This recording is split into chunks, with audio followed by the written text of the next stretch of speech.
Headlines प्रायोजक राजयोग paints, आनंद तुमचा, रंग आमचा.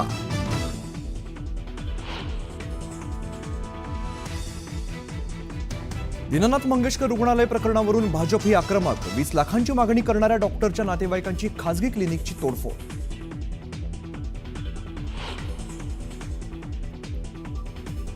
दीनानाथ रुग्णालयाविरोधात पतित पावन संघटना आक्रमक. दीनानाथ रुग्णालयाच्या बोर्डाला फासलं काळं.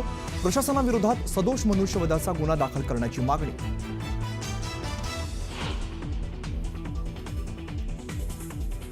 गर्भवतीचा मृत्यू प्रकरणी रुग्णालयाची चूक नाही. ऍडव्हान्स मागितल्याच्या रागातून तक्रार केल्याचा रुग्णालय प्रशासनाचा आरोप.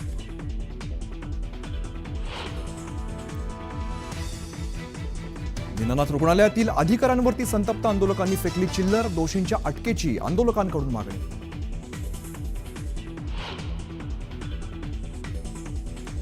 इगतपुरीमध्ये जमावाकडून पोलिसांना मारहाण. मृत्यू प्रकरणाच्या चौकशीसाठी पोलीस आल्यानंतर घडली घटना.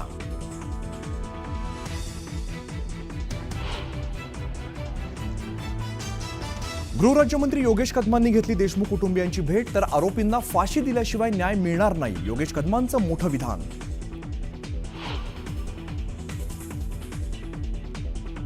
प्रशांत कोरटकरचा जेलमधील मुक्काम आणखीन वाढला. जामीन अर्जावरती 7 एप्रिलला होणार सुनावणी.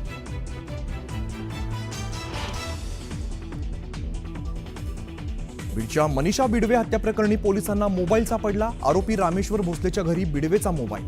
पोलीस दोन्ही आरोपींची चौकशी करणार.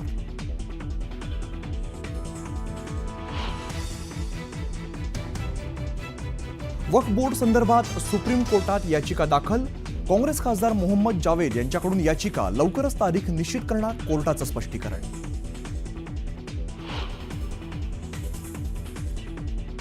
शेतकरी महिला मजुरांना घेऊन जाणारा ट्रॅक्टर विहिरीत कोसळला. नांदेडच्या आलेगाव शिवारातली घटना. 7 महिलांचा मृत्यू. सरकारकडून 5 लाखांची मदत.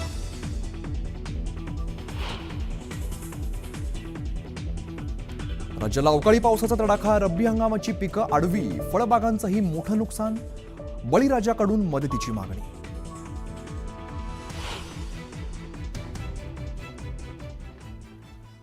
ज्येष्ठ अभिनेते मनोज कुमार काळाच्या पडद्याआड. वयाच्या 87व्या वर्षी घेतला अखेरचा श्वास. मनोरंजन विश्वावरती शोककळा.